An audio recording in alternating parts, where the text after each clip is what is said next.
ପିଲାମାନେ ଆମେ ଧାତୁ ଅଧାତୁ ସମ୍ପର୍କରେ ଜାଣିବା ପୂର୍ବରୁ ଆମେ ପ୍ରଥମେ ପଦାର୍ଥ ସମ୍ପର୍କରେ ଜାଣିବା। ତ ଆଜି ଯୋଉ ଚାପ୍ଟର ଅଛି ସେ ହେଲା ଧାତୁ ଅଧାତୁ। ପିଲାମାନେ ଭଲସେ ଜାଣିବ ଏଇଟା ଧାତୁ ଅଧାତୁ ଆମର ପରୀକ୍ଷା ପାଇଁ ବହୁତ ଇମ୍ପୋର୍ଟାଣ୍ଟ। ତ ପ୍ରଥମେ ଆମେ ଜାଣିବା ଧାତୁ କଣ ଅଧାତୁ କଣ। ତ ଧାତୁ ଅଧାତୁକୁ ଜାଣିବାକୁ ହେଲେ ପ୍ରଥମେ ଦେଖିବା ଯେ ପଦାର୍ଥଟା ଆମର କେତେ ପ୍ରକାର। ପଦାର୍ଥକୁ ଆମେ ତିନି ଭାଗରେ ବିଭକ୍ତ କରୁଛୁ। ଆମ ଚାରିପଟେ ଯାହା ଆମେ ଦେଖୁଛୁ ସେଗୁଡ଼ିକ ଗୋଟେ ଗୋଟେ ପଦାର୍ଥ। ବା ବସ୍ତୁର ମୂଳ ରୂପକୁ ଆମେ କହିବା ପଦାର୍ଥ। ଆମ ଚାରିପଟେ ଯାହା ଦେଖୁଛୁ ଆମ ଚାରିପଟେ ଯାହା ଆମେ ଆମ ଚାରିପଟେ ଦେଖୁଛୁ, ଯାହା ବି ଆମେ ଦେଖୁଛୁ ସେ ହେଲା ପଦାର୍ଥ। ତ ପଦାର୍ଥକୁ ଆମେ ତିନି ଭାଗରେ ବିଭକ୍ତ କରୁଛୁ ଯଥା ମୌଳିକ, ଯୌଗିକ ଆଉ ଗୋଟେ ହେଲା କଣ ନା ମିଶ୍ରଣ। ଗୋଟାକୁ ମୌଳିକ, ଯୌଗିକ ଆଉ ହେଲା ମିଶ୍ରଣ। ତ ମୌଳିକକୁ ଆମେ ମୁଖ୍ୟତଃ ତିନି ଭାଗରେ ବିଭକ୍ତ କରିଛୁ। ମୌଳିକକୁ କଣ କରୁଛୁ ନା ତିନି ଭାଗରେ ବିଭକ୍ତ କରୁଛୁ। ହେଲା ଧାତୁ, ଅଧାତୁ ଆଉ ଗୋଟେ କଣ ନା ଉପଧାତୁ। କଣ ସେଟା ନା ଧାତୁ, ଅଧାତୁ ଆଉ କଣ ନା ଉପଧାତୁ। ଏଇ ଭାଗରେ ଆମେ ତିନି ଭାଗରେ କାହାକୁ ବିଭକ୍ତ କରୁଛୁ ନା ମୌଳିକକୁ ତିନି ଭାଗରେ ବିଭକ୍ତ କରୁଛୁ। ତ ଧାତୁ କହିଲେ କଣ ବୁଝ ନା ଯିଏ ଇଲେକ୍ଟ୍ରୋ ପଜିଟିଭ ଇନ୍ ନେଚର। ଯିଏ ଇଲେକ୍ଟ୍ରୋ ପଜିଟିଭ ମାନେ ଯିଏ କଣ କରେ ନା ଇଲେକ୍ଟ୍ରନ ଗୁଡ଼ିକୁ ଦାନ କରେ। ଯିଏ ଦାନ କରେ, ଯିଏ ଇଲେକ୍ଟ୍ରନକୁ ଦାନ କଲା ସେ ହେଲା କଣ, ଯିଏ ଦାନ କଲା ସେ ହେଲା ଧାତୁ। ବାସ୍, ଯିଏ ଦାନ କରେ ସେ ହେଲା ଧାତୁ। ଯିଏ ଗ୍ରହଣ କରେ ଅଧାତୁ। ଯିଏ କଣ କରେ ନା ଉଭୟ ଧାତୁ ଅଧାତୁର ଗୁଣକୁ ପ୍ରଦର୍ଶନ କରେ ସେ ହେଲା କଣ ନା ଉପଧାତୁ। ଯିଏ ଉଭୟ ଧାତୁ ଅଧାତୁର ଗୁଣକୁ ପ୍ରଦର୍ଶନ କରିବ ସେ ହେଲା କଣ, ତାକୁ ଆମେ କହିବା ଉପଧାତୁ। ତାହେଲେ ଯିଏ ଦାନ କରେ ସେ ହେଲା କଣ ନା ଇଲେକ୍ଟ୍ରନ ଦାନ କରେ ସେ ହେଲା ଧାତୁ।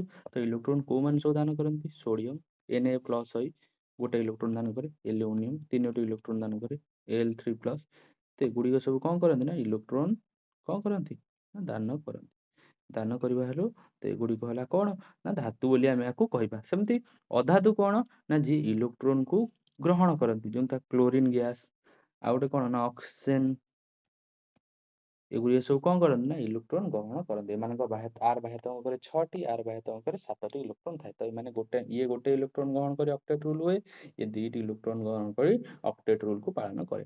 ଅକ୍ଟେଟ ହୋଇ ଯୌଗିକ ସୃଷ୍ଟି କରେ। ତେଣୁକରି ଏଗୁଡ଼ିକ ଅଧାତୁ ଶ୍ରେଣୀରେ ଅନ୍ତର୍ଭୁକ୍ତ। କିଏ କ୍ଲୋରିନ ଯିଏ ଗ୍ରହଣ କରେ, କ୍ଲୋରିନ ଅକ୍ସିଜେନ ଏଗୁଡ଼ିକ ସବୁ ଅଧାତୁ ଶ୍ରେଣୀରେ ଅନ୍ତର୍ଭୁକ୍ତ। କିନ୍ତୁ ଯିଏ ଦାତା ସେ ହେଲା ଧାତୁ। ଦାତା ଯିଏ ଧାତୁ, sodium, aluminium, potassium, gold, silver ଏଗୁଡ଼ିକ ସବୁ ଗୋଟେ ଗୋଟେ ଧାତୁର ଉଦାହରଣ। ବୁଝିହେଲା କି ନା ନାହିଁ? ଆଚ୍ଛା, ତମେ ତମ ଦୈନନ୍ଦିନ ଜୀବନରେ କେତେ ଗୁଡ଼ିଏ ଧାତୁ ଏହାର ସବୁ ଚାର୍ଟ କରିବ। ତମେ ଦୈନନ୍ଦିନ ଜୀବନରେ କଣ ସବୁ ଧାତୁର ବ୍ୟବହାର କର, କୋଉ ସବୁ ଅଧାତୁର ବ୍ୟବହାର କର, କେଉଁ ସବୁ ଉପଧାତୁର ବ୍ୟବହାର କର, ଏଗୁଡ଼ିକ ଗୋଟେ ଗୋଟେ ଚାର୍ଟ କରିବ ଏବଂ କମେଣ୍ଟ ସେକ୍ସନରେ ଲେଖିବ। ହେଲା କି? ଆଚ୍ଛା, ତାପରେ ଦେଖିବା ଯେ ଆମେ ଧାତୁର ଭୌତିକ ଧର୍ମ। ଭୌତିକ ଧର୍ମ କହିଲେ କଣ ନା ଏହାର ଫିଜିକାଲ ପ୍ରପର୍ଟି।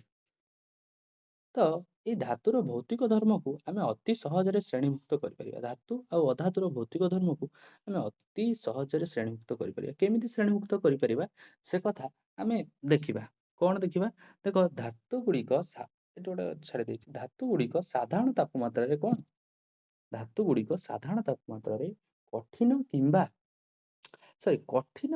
କିମ୍ବା ପ୍ରାୟ କମ ଗ୍ୟାସୀୟ ଅବସ୍ଥାରେ ଥାଏ। ବହୁତ କମ ଧାତୁ ଯିଏ ଗ୍ୟାସୀୟ ଅବସ୍ଥାରେ ଥାଏ, ପ୍ରାୟ କଠିନ ଅବସ୍ଥାରେ ଥାଏ ଧାତୁ ଗୁଡ଼ିକ। ସିସିୟମ ଯୋଉଟା ଗ୍ୟାଲିୟମ ସିସିୟମ ସେ ଟିକେ ଉଡ଼ିଯାଏ, କିନ୍ତୁ ପ୍ରାୟ ଧାତୁ ଯିଏ କଣ ଥାଏ କଠିନ ଅବସ୍ଥାରେ ଥାଏ। ଯୋଉ ଧାତୁ ଗୁଡ଼ିକ କଠିନ ଅବସ୍ଥା କିନ୍ତୁ ଗୋଟେ ଧାତୁ ଯିଏ କି କଣ ପାରଦ, ଯିଏ କଣ ଥାଏ ନା ତରଳ ଅବସ୍ଥାରେ ଥାଏ। ଧାତୁ ଗୁଡ଼ିକ ପ୍ରାୟତଃ କଠିନ କିନ୍ତୁ ଗୋଟିଏ ଧାତୁ ପାରଦ ଯାହାକି ତରଳ ଅବସ୍ଥାରେ ଆମର ପ୍ରକୃତିରେ ତରଳ ଅବସ୍ଥାରେ ମିଳେ। ସେହିପରି ଅଧାତୁ କଣ ନା ଅଧାତୁ ପ୍ରାୟତଃ ଗ୍ୟାସୀୟ ଅବସ୍ଥାରେ ଥାଏ। ଗୋଟିଏ ଅଧାତୁ ସେ ହେଲା ବ୍ରୋମିନ ଧାତୁ କିଏ ନା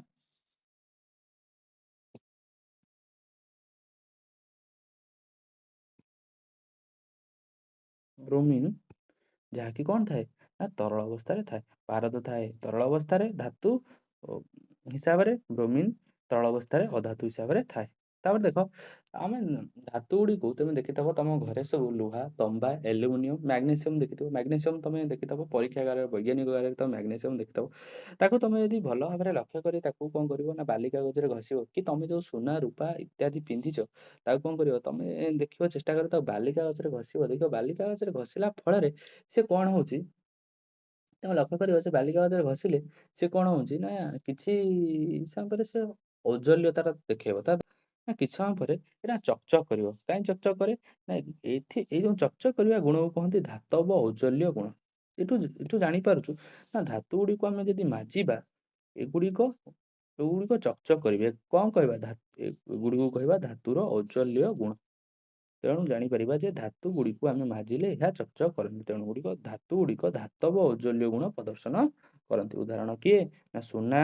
ସୁନାକୁ ଆମେ କଣ କରିବା? ସୁନାକୁ ଆମେ ବଣିଆ କତିକି ନଉଛୁ ସଫା କରିବା ପାଇଁ। ସୁନା, ରୂପା, ସେହିପରି ଲୁହା, ଆଲୁମିନିୟମ, ମାଗ୍ନେସିୟମ ତମେ ବୈଜ୍ଞାନିକରେ ଯୋଉ ମାଗ୍ନେସିୟମ ଦେଖିଥିବ। ତାପରେ କଣ ଦେଖିବା ନା କିନ୍ତୁ ଯଦି ଅଧାତୁର ଦେଖିବା ଅଧାତୁକୁ ଯଦି ଆମେ ମାଜିବା ଏହା ଚକଚକ କରନ୍ତି ନାହିଁ। ତେଣୁକରି ଏହାର ଔଜ୍ଜଲ୍ୟତା ଗୁଣ ପ୍ରଦର୍ଶନ କରନ୍ତି ନାହିଁ। କିନ୍ତୁ କିଏ? କାର୍ବନ, ଆମର ଯେ କାର୍ବନ କୋଇଲା ଦେଖିଥିବ ଚକଚକ କରିବ। କାର୍ବନ, ଆୟୋଡିନ ଏଗୁଡ଼ିକ ଚକଚକ କରନ୍ତି। ବୁଝିହେଲା ନା ନାଇଁ? ତ ସୁନା, ରୂପା ପରି ଧାତୁ ବା ଧାତୁ ଗୁଡ଼ିକ ଧାତବ ଔଜ୍ଜଲ୍ୟ ଗୁଣ ପ୍ରଦର୍ଶନ କରୁଥିଲା ବେଳେ ଅଧାତୁ ଗୁଡ଼ିକ ଔଜ୍ଜଲ୍ୟତା ଗୁଣ ପ୍ରଦର୍ଶନ କରନ୍ତି ନାହିଁ। କିନ୍ତୁ କୋଉ ଧାତୁ?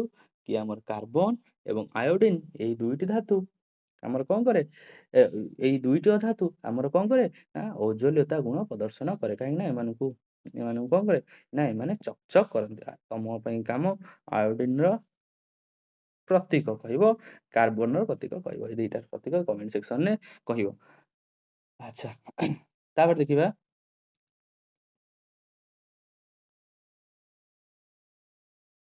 ତାପରେ ଦେଖ ଧାତୁ ଗୁଡ଼ିକ ନମନୀୟ ଓ ତନ୍ୟ। ନମନୀୟ ଓ ତନ୍ୟ ମାନେ କଣ? ନା ଏଗୁଡ଼ିକୁ ବାଡ଼େଇକିରି ଆମେ କଣ କରିବା? ପତଳା ଚାଦର କରିପାରିବା ଏବଂ ଏଗୁଡ଼ିକୁ ତାର ତିଆରି କରିପାରିବା। ହେଲା? ତ ଧାତୁକୁ ଆମେ ଯେତେବେଳେ ବାଡ଼େଇବା ୟାକୁ କଣ କରିବା? ନା ଆମେ ପତଳା ଚାଦର କରିପାରିବା ବା ଏହାକୁ ବାଡ଼େଇକିରି କଣ କରିପାରିବା? ନା ପତଳା ତାରରେ ପରିଣତ କରିବା। ନମନୀୟତା ଗୁଣ ମାନେ କଣ? ନା ଆମେ ଯଦି ଗୋଟେ ପଦାର୍ଥକୁ ବାଡ଼େଇକିରି ତାକୁ ଯଦି ତାରରେ ପରିଣତ ବାଡ଼େଇକି ଯଦି ଗୋଟେ ଚାଦରରେ ପରିଣତ କରିବା ତାକୁ କହିବା ନମନୀୟ। ନମନୀୟ କଣ? ନା ଗୋଟେ ପଦାର୍ଥକୁ ଆମେ ବାଡ଼େଇକିରି ଚାଦରରେ ପରିଣତ କରିବା ଗୁଣକୁ କହନ୍ତି ନମନୀୟ। ଏଇ ନମନୀୟ ଗୁଣ କିଏ ଦେଖାଏ? ଆମର ସବୁ ଧାତୁ ଦେଖାଏ। ଲୁହାରେ ତମେ ସବୁ ଲୌହ ପ୍ଲେଟ ସବୁ ହୁଏ ବାଡ଼େଇକିରି ଲୁହାକୁ। ତମେ ଦେଖିଥିବ ଆଲୁମିନିୟମ ପ୍ଲେଟ ମଧ୍ୟ ତିଆରି ହୁଏ। ହେଲା କି ନା ନାହିଁ? ଏଇ ନମନୀୟତା ଗୁଣ କାହାର ଅଧିକ? ନା ସୁନା, ରୂପା। ଦେଖ ସୁନା, ରୂପାରେ ଆମେ କଣ ନା ବିଭିନ୍ନ ପ୍ରକାର କାରୁକାର୍ଯ୍ୟ ହଉଛି। କଣ ପାଇଁ କାରୁକାର୍ଯ୍ୟ ହେଇପାରୁଛି? ନା ଏଇ ଧାତୁ ଗୁଡ଼ିକର ନମନୀୟତାର ଗୁଣ ଯୋଗୁ ଆମେ କଣ କରୁଛୁ? ନା ବିଭିନ୍ନ ପ୍ରକାର କାରୁକାର୍ଯ୍ୟ ସୁନାରେ ତିଆରି କରିପାରୁଛୁ। ତନ୍ୟ। ତନ୍ୟ କହିଲେ କଣ? ନା ଧାତୁ ଗୁଡ଼ିକୁ କଣ କରି ନା ବାଡ଼େଇ ତାରରେ ପରିଣତ କରିବା ଗୁଣକୁ କହନ୍ତି ତନ୍ୟ। ହେଲା? ତାରରେ ପରିଣତ ଗୁଣକୁ କହନ୍ତି ତନ୍ୟ ବା ଧାତୁର ତନ୍ୟତା କୁହାଯାଏ ତାକୁ। ତନ୍ୟତା ଗୁଣ କାହାର ଅଧିକ? ନା ସବୁଠାରୁ ସୁନାର ତନ୍ୟତା ଗୁଣ ଅଧିକ। 1 ଗ୍ରାମ ସୁନାରେ ପ୍ରାୟ କଣ ନା 2 କିଲୋମିଟର ପର୍ଯ୍ୟନ୍ତ ଆମେ ତାର ତିଆରି କରିପାରିବା। 1 ଗ୍ରାମ ସୁନାରେ ଆମେ କେତେ କିଲୋମିଟର ପର୍ଯ୍ୟନ୍ତ ତାର ତିଆରି କରିପାରିବା? ନା 2 କିମି ପର୍ଯ୍ୟନ୍ତ ଆମେ ତାର ତିଆରି କରିପାରିବା। କେତେ କିଲୋମିଟର ପର୍ଯ୍ୟନ୍ତ? ନା 2 କିଲୋମିଟର ପର୍ଯ୍ୟନ୍ତ 1 ଗ୍ରାମ ସୁନାରେ ଆମେ ଗୋଟେ ତାର ତିଆରି କରିଥାଉ। କିନ୍ତୁ ଅଧାତୁରେ ଏଇ ତନ୍ୟତା ଓ ନମନୀୟତା ଗୁଣ ପ୍ରଦର୍ଶନ କରେ ନାହିଁ। ଅଧାତୁ ଏଇ ତନ୍ୟତା ଗୁଣ କି ନମନୀୟତା ଗୁଣ ପ୍ରଦର୍ଶନ କରେ ନାହିଁ। ବୁଝିପାରିଲ ନା ନାହିଁ? ତ ଧାତୁ ଗୁଡ଼ିକ କଣ? ନା ତନ୍ୟତା ଓ ନମନୀୟତା ଗୁଣ ପ୍ରଦର୍ଶନ କରେ। କିନ୍ତୁ ଅଧାତୁ ତନ୍ୟତା ଓ ନମନୀୟତା ଗୁଣ ପ୍ରଦର୍ଶନ କରେ ନାହିଁ। ସର୍ବାଧିକ ତନ୍ୟତା ଗୁଣ କାହାର? ସୁନାର। ସର୍ବାଧିକ ନମନୀୟତା ଗୁଣ ବି ସେଇ ସୁନାର। ଆମେ ତାକୁ ବାଡ଼େଇକିରି କଣ ନା ପତଳା ଚାଦରରେ ସହଜରେ ପରିଣତ କରି ଆମେ ଗହଣା ଗାଣ୍ଠି ତିଆରି କରିପାରୁ ନା ନାହିଁ? ଆଚ୍ଛା ତାପରେ କଣ? ନା ଧାତୁ ଗୁଡ଼ିକ ତାପ ବିଦ୍ୟୁତର ସୁପରିବାହୀ। ତମେ ଜାଣିଛ ପିଲା ଧାତୁ ଗୁଡ଼ିକ ତାପ ବିଦ୍ୟୁତର ସୁପରିବାହୀ। ଦେଖିଛ ତମେ ସବୁ ଚୁଲି ପାଖରେ ଦେଖିଥିବ ଗୋଜଣା ଲାଗିଥାଏ। ଗୋଜଣା ଯୋଉ ଚୁଲି ଜାଳିବାରେ ଯୋଉ ସାହାଯ୍ୟ କରେ ସେଥିରେ ବେଣ୍ଟ କାହିଁ ଲାଗିଥାଏ? ଏ ମନକୁ ପ୍ରଶ୍ନ ଆସିଛି। କାହିଁକି ନା ଆମେ ଯେତେବେଳେ ଉତ୍ତାପ ଦିଆ ହୁଏ ସେ ଉତ୍ତାପଟା ଟ୍ରାନ୍ସଫର ହେଇକିରି ଲୁହାରେ ତିଆରି ଯୋଉ ଗୋଜଣା ହେଇଥାଏ ସେ ଉତ୍ତାପଟା ଟ୍ରାନ୍ସଫର ହେଇ ଆମ ହାତକୁ ପଳେଇ ଆସେ। କାହିଁକି ନା ହିଟଟା ଟ୍ରାନ୍ସଫର ହୁଏ। କାହିଁକି ନା ଏଠି ଇଲେକ୍ଟ୍ରୋନ ଗୁଡ଼ିକ ଫ୍ରିରେ ମୁଭ୍ କରିପାରନ୍ତି। ଯେ ହିଟ୍ କି ଟ୍ରାନ୍ସଫର କରିପାରନ୍ତି ଇଲେକ୍ଟ୍ରୋନ ଫ୍ରି ଇଲେକ୍ଟ୍ରୋନ ଗୁରା ଥାନ୍ତି ନା ଇଲେକ୍ଟ୍ରୋନ ସେ ଦିଏ ନା ଦାତା ଟ୍ରାନ୍ସଫର ହେଇ ଆସନ୍ତି ଆମ ହାତକୁ ପଳେଇ ଆସିଲେ ସେଠି କଣ ଇଲେକ୍ଟ୍ରୋନ ଗୋଟେ ଅନବରତ ଗତି କରିକି ଆମ ହାତକୁ ପଳେଇ ଆସିଲେ। ଆମ ହାତକୁ ଆସିଲେ ସେଇଟା କଣ ହୁଏ ନା ଏଇଟା କଣ ହୁଏ ଆମ ହାତ ତାତିଯାଏ। ସେଥିପାଇଁ ଧାତୁ ଗୁଡ଼ିକ ତାପ ଏବଂ ବିଦ୍ୟୁତର ସୁପରିବାହୀ। ଧାତୁ ଗୁଡ଼ିକ କଣ ନା ତାପ ବିଦ୍ୟୁତର ସୁପରିବାହୀ। ସର୍ବାଧିକ ବିଦ୍ୟୁତ ସୁପରିବାହୀ ଆମର କିଏ ନା ରୂପା ସର୍ବାଧିକ ବିଦ୍ୟୁତ ସୁପରିବାହୀ। ତ ମନରେ ପ୍ରଶ୍ନ ଅର୍ଥ ଯଦି ରୂପା ସର୍ବାଧିକ ତାପ ବିଦ୍ୟୁତର ସୁପରିବାହୀ ତାହେଲେ ରୂପାକୁ ଆମେ କାହିଁକି ବ୍ୟବହାର କରୁନା ତାର ତିଆରି କରିବା। ରୂପାରେ କାହିଁକି ବ୍ୟବହାର କରୁନା? ତମ୍ବାକୁ ଆମେ ତିଆରି କରୁଛୁ କପର ବାଇଡିଂ ଯୋଉ ଆମର ହଉଛି ଫ୍ୟାନରେ କପର ବାଇଡିଂ ହଉଛି। କାହିଁ ଆମେ ରୂପାକୁ କାହିଁକି ବ୍ୟବହାର କରୁନା? ରୂପା ଗୋଟେ ହଉଛି କଣ କହିଲ ଅଧିକ ବ୍ୟୟ। ରୂପା କିଣିବା ପାଇଁ ଅଧିକ ପଇସା ଖର୍ଚ୍ଚ ହୁଏ। ତ ଆମେ ଯଦି ଯଦି ରୂପା ତାର ତିଆରି କରିଥାଉ ତାକୁ କିଏ ଗୋଟେ ଚୋର ଚୋରି କରି ନେଇଗଲା କି ଏଠିରେ କଣ ହବ ନା ଇଲେକ୍ଟ୍ରିକ ସାମଗ୍ରୀର ମୂଲ୍ୟ ବଢିଯିବ। ସେଥିପାଇଁ ଆମେ ରୂପା ତାର ପରିବର୍ତ୍ତେ ତମ୍ବା ତାରର ଆମେ ଏଠି ବ୍ୟବହାର କରୁ। କିନ୍ତୁ ସବୁଠାରୁ ତାପ ବିଦ୍ୟୁତର ସୁପରିବାହୀ ଅଧିକ କିଏ ସେ ନା ରୂପା। ରୂପା ତ ତମେ ଦେଖିଥିବ। କିନ୍ତୁ କମ ପରିବାହୀ କିଏ ଧାତୁର ନା ଲେଡ୍ ଆଉ ପାରଦ କମ ପରିବାହୀ। ପାରଦ ଏବଂ ଲେଡ୍ ଇଏ ହେଲା ତାପର କମ ପରିବାହୀ। ପାରଦ କହିବାକୁ ଗଲେ କୁପରିବାହୀ। କାହିଁକି ନା ପାରଦ ଟିକେ ପାଇଲେ ସେ ଏକ୍ସପାଣ୍ଡ ହେଇଯିବ। ଦେଖିନ ତମ ବଡିର ଟିକେ ଟେମ୍ପରେଚର ପାଇଲେ ସେ ଏକ୍ସପାଣ୍ଡ ହେଇଯାଏ। ଆମକୁ ଜଣା ପଡେ ଯେ ଆମର ତାପମାତ୍ରା କେତେ ଆମ ବଡିର ତାପମାତ୍ରା କେତେ ଆମେ ଜାଣିପାରୁ। ହେଲା କି ନା ନାହିଁ? କିନ୍ତୁ ଏଠି କଣ ଅଧାତୁରେ କିଏ ଅଧାତୁରେ କେବଳ ଗ୍ରାଫାଇଟ୍। ଗ୍ରାଫାଇଟ୍ ଗୋଟେ ହେଲା କାହାର ଅପରୂପ ନା ଗୋଟେ କାର୍ବନର ଅପରୂପ ଯିଏ ହେଲା ଗୋଟେ ଗ୍ରାଫାଇଟ୍। ଗ୍ରାଫାଇଟ୍ ହେଉଛି ତାପ ବିଦ୍ୟୁତର ସୁପରିବାହୀ। ଆଉ ସବୁ ଅଧାତୁ ତାପ ବିଦ୍ୟୁତର କୁପରିବାହୀ। ଗ୍ରାଫାଇଟ୍ ଦେଖିଥିବ ପେନସିଲ ଯୋଉ ରହିଥାଏ ଗ୍ରାଫାଇଟ୍ ଆମର ବ୍ୟାଟେରୀରେ ବି ଗ୍ରାଫାଇଟ୍ର ଦଣ୍ଡ ଲାଗିଥାଏ। ସେଗୁଡ଼ିକ କଣ ସେଇଟା ହେଲା କଣ ନା ତାପ ବିଦ୍ୟୁତର ସୁପରିବାହୀ। କିନ୍ତୁ ଅନ୍ୟ ସବୁ କୁପରିବାହୀ। ପେନସିଲ ଆମେ ଯୋଉ ଲେଖୁ ସେଇଟା ଗ୍ରାଫାଇଟ୍ ଦଣ୍ଡରେ ହିଁ ଆମେ ଲେଖିଥାଉ। ସେଇଟା ହେଲା ଗ୍ରାଫାଇଟ୍ ହେଲା କଣ ନା ସୁପରିବାହୀ। ଆଚ୍ଛା, ଧାତୁ ଗୁଡ଼ିକ ପ୍ରାୟତଃ ଶକ୍ତ। ଦେଖିଥିବ ପ୍ରାୟ ଧାତୁ ଗୁଡ଼ିକ ଲୁହା ରହିଲା ଆମର ତମ୍ବା ରହିଲା ସୁନା ରହିଲା ରୂପା ରହିଲା ଏଗୁଡ଼ିକ କଣ ପ୍ରାୟତଃ ଶକ୍ତ।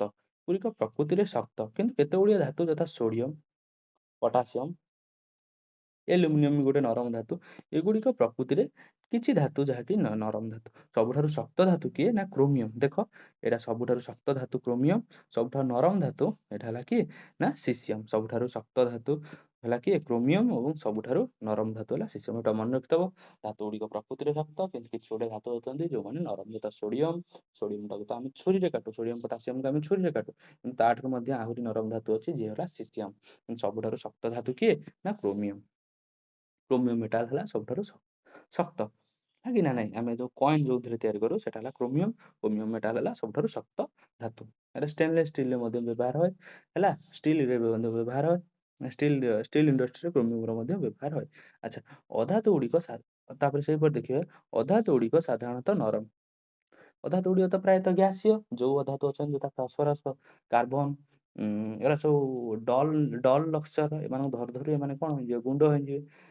ତ ଏଗୁଡ଼ିକ ପ୍ରାୟତଃ ନରମ। କିନ୍ତୁ କାର୍ବନର ଅପରୂପ ଗୋଟେ ଅଛି ଡାଇମଣ୍ଡ। ସେଇଟା କଣ ନା ସବୁଠାରୁ ଅଧିକ ଶକ୍ତ। ସେହିପରି ସଲଫର ଧାତୁ ସବୁଠାରୁ ଅଧିକ ନରମ। ଇଏ ହେଲା ଗୋଟେ ଡାଇମଣ୍ଡର ଚିତ୍ର। ହେଲା ସଲଫରର ଚିତ୍ର। ତ ଡାଇମଣ୍ଡ ହେଲା କଣ ନା ସବୁଠାରୁ ଅଧିକ ଶକ୍ତ। ଇଏ ହେଲା ସଲଫର ହେଲା ସବୁଠାରୁ ନରମ। ଏଟା ଧରିଦେଲେ ଏଟା କଣ ହେଇଯିବ ନା ଗୁଣ୍ଡ ହୋଇଯାଏ।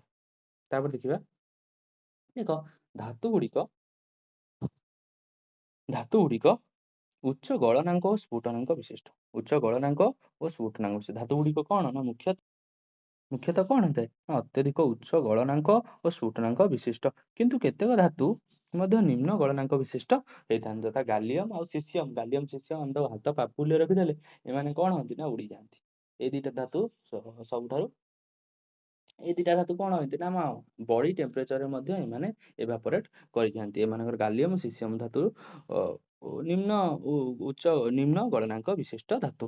ହେଲା ତ ସବୁଠାରୁ ଅତ୍ୟଧିକ ଉଚ୍ଚ ଗଳନାଙ୍କ ବିଶିଷ୍ଟ ଧାତୁ କିଏ ଟଙ୍ଗଷ୍ଟନ। ସବୁଠାରୁ ଉଚ୍ଚ କିଏ ଟଙ୍ଗଷ୍ଟନ ଏବଂ ସବୁଠାରୁ ନିମ୍ନ ଗଳନାଙ୍କ ବିଶିଷ୍ଟ ଧାତୁ ହେଲା କିଏ ମର୍କୁରୀ। ଯୋଉଟା ଆମେ ବ୍ୟବହାର କରୁ କୋଉଥିରେ ଏଟା ତରଳ ଅବସ୍ଥାରେ ଥାଏ ତେଣୁକରି ଏଟା ନିମ୍ନ ଗଳନାଙ୍କ ବିଶିଷ୍ଟ।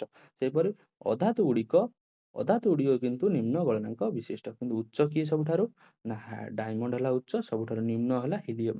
ହିଲିୟମ ହେଲା ଗୋଟେ ନିଷ୍କ୍ରିୟ ଗ୍ୟାସ। ହେଲା ସବୁଠାରୁ ନିମ୍ନ ଗଳନାଙ୍କ ବିଶିଷ୍ଟ। ଉଚ୍ଚ ଗଳନାଙ୍କ ଓ ସ୍ଫୁଟନାଙ୍କ ବିଶିଷ୍ଟ ହେଲା କିଏ ନା ଡାଇମଣ୍ଡ। ଏଟା ମନେ ରଖିଥାଅ। ଆଚ୍ଛା, ଲାଷ୍ଟ ହେଲା କଣ ସାଧାରଣ ତାପମାତ୍ରାରେ ଧାତୁ ଗୁଡ଼ିକ କଠିନ ଅବସ୍ଥାରେ ଥାନ୍ତି। କେବଳ କଣ ନା ପାରଦଟା ତରଳ ଅବସ୍ଥାରେ ଥାଏ। ସାଧାରଣ ତାପମାତ୍ରାରେ ସେହିପରି ଅଧାତୁ ଗୁଡ଼ିକ କ'ଣ ନା କଠିନ କିମ୍ବା ଗ୍ୟାସୀୟ ଅବସ୍ଥାରେ ଥାନ୍ତି। କେବଳ ବ୍ରୋମିନ୍ କ'ଣ ଥାଏ ନା ତରଳ ଅବସ୍ଥାରେ ଥାଏ।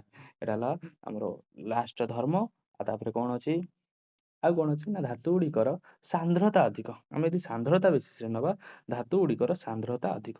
ଧାତୁ ଗୁଡ଼ିକ ପ୍ରାୟତଃ କ'ଣ ନା ସାନ୍ଦ୍ରତା ମାନେ କ'ଣ ନା ସାନ୍ଦ୍ରତା କହିଲେ କ'ଣ ବସ୍ତୁତ୍ୱ ଆମେ ଯାହାକୁ ମାସ୍ ଅପନ୍ ଭଲ୍ୟୁମ୍, ବସ୍ତୁତ୍ୱ ଆମେ ତାକୁ ସରି ଧାତୁ ଗୁଡ଼ିକର ବସ୍ତୁତ୍ୱ ବା ସାନ୍ଦ୍ରତା ବସ୍ତୁତ୍ୱ ଅଧିକ, ମାସ୍ ଅପନ୍ ଭଲ୍ୟୁମ୍ ଅଧିକ ବା ସାନ୍ଦ୍ରତାର ଅଧିକ, ମାସ୍ ଅପନ୍ ଭଲ୍ୟୁମ୍ ହେଲା, ମାସ୍ ଅପନ୍ ଭଲ୍ୟୁମ୍। ଏଟା ହେଲା ଡେନ୍ସିଟି, ଡେନ୍ସିଟି ଆମେ କହୁଛେ, ଡେନ୍ସିଟି ଆମେ ତାକୁ କହୁ।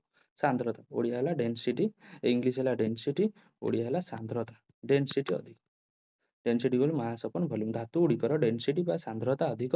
ସବୁଠାରୁ ଅଧିକ ସାନ୍ଦ୍ରତା ବାଲା ଧାତୁ ହେଲେ ଓସ୍ମିୟମ୍, ଓସ୍ମିୟମ୍। ଆଉ ସବୁଠାରୁ ଓସ୍ମିୟମ୍ ହେଲା ସବୁଠାରୁ କ'ଣ ନା ଅଧିକ ସାନ୍ଦ୍ରତା ବାଲା ଧାତୁ। ସେଇ ଏମାନେ କିନ୍ତୁ ଅଧାତୁ କ୍ଷେତ୍ରରେ ଏମାନଙ୍କର ସାନ୍ଦ୍ରତା ପ୍ରାୟତଃ କମ୍ ହୋଇଥାଏ, ଏମାନଙ୍କର ସାନ୍ଦ୍ରତା ବହୁତ କମ୍ ହୋଇଥାଏ। କେବଳ ଡାଇମଣ୍ଡର ସାନ୍ଦ୍ରତା ଟିକେ ଅଧିକ ଥାଏ। ବୁଝିହେଲା କି ନା ନାହିଁ? ତ ଆଜି ଏଇ କ୍ଲାସ୍ରେ ଆମେ ଧାତୁ ଓ ଧାତୁର ଭୌତିକ ଧର୍ମ ବିଷୟରେ ସବିଶେଷ ବିବରଣୀ ଜାଣିଲୁ। ତ ନେକ୍ସଟ କ୍ଲାସ୍ରେ ଆମେ ପଢ଼ିବା ଧାତୁ ଓ ଧାତୁର ରାସାୟନିକ ଧର୍ମ। ବୁଝିଲେ କି ନା? ତ ଏଇଠି ଆମେ ରହୁଛୁ। ତ ନେକ୍ସଟ କ୍ଲାସ୍ରେ ଆମେ ଦେଖିବା। ନେକ୍ସଟ କ୍ଲାସ୍ ପାଇଁ କିଛି ଗୁଡ଼ିଏ ପ୍ରଶ୍ନ ଅଛି, ଦେଖିବ। ତମ ପାଇଁ ପ୍ରଶ୍ନ ହେଲା, ପ୍ରଥମ ପ୍ରଶ୍ନ, କେଉଁ ଧାତୁ ସାଧାରଣ ତାପମାତ୍ରାରେ ତରଳ ଥାଏ? ପ୍ରଥମ ପ୍ରଶ୍ନ, କେଉଁ ଧାତୁ ସାଧାରଣ ତାପମାତ୍ରାରେ ତରଳ ଥାଏ? କ୍ୱେଶ୍ଚନ୍ ଲେଖି ଦେଉଛି, କେଉଁ ଧାତୁ ସାଧାରଣ ତାପମାତ୍ରାରେ ତରଳ ଥାଏ? ଏଇଟା ପ୍ରଥମ ପ୍ରଶ୍ନ। ତ ମୁଁ ଲେଖି ଦେଉଛି ଖାଲି କ୍ୱେଶ୍ଚନ୍ ନମ୍ବର 1, ତରଳ ଧାତୁ। ସେକେଣ୍ଡ, ସବୁଠୁ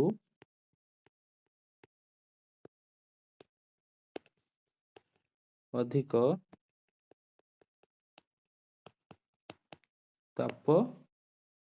ତାପ ସୁପରିବାହୀ। ଲେଖିବାକୁ ଟିକେ ଅସୁବିଧା ହେଉଛି ଆଉ। ସବୁଠୁ ଅଧିକ ତାପ